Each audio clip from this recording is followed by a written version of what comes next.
Hey everybody, Mr. Regan here. And up to now, you've been working with this sorting tool to sort these different objects by whether or not you can see evidence of energy, that idea that things are moving and changing, or whether or not you can't see evidence of energy. And these two big ideas are going to help us understand the difference between kinetic energy and potential energy.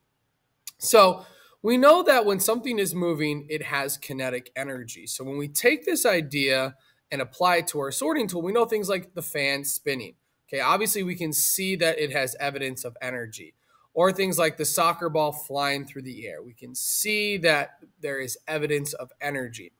But what about things that aren't moving? Things like a fan that isn't moving, or other things that aren't necessarily moving.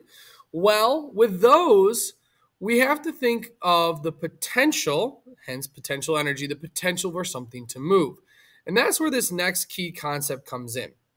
When something has the ability to make things move or change in the future, it has potential energy, even if it's not moving or changing now. So we know that the fan not spinning, though it's not moving, has the potential to move because all we have to do is flick on the switch. So it has the ability to begin moving if we allow the energy and the electricity to flow through the fan.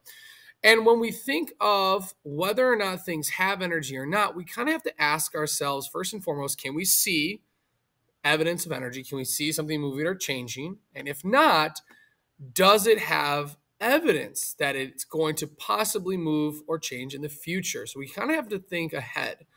Does this have the potential to move or change? And when we can think of energy in those two ways, we can then begin to see the difference between our kinetic energy, or objects that have kinetic energy, versus objects that have potential energy. So take a look through your list. If you have some that you feel should go in kinetic or should go in potential, go ahead and sort and fix any. If you feel that there are some that don't have a column, go ahead and leave them in this section here. If you have questions about how to fix your sorting tool, reach out. Otherwise, good luck.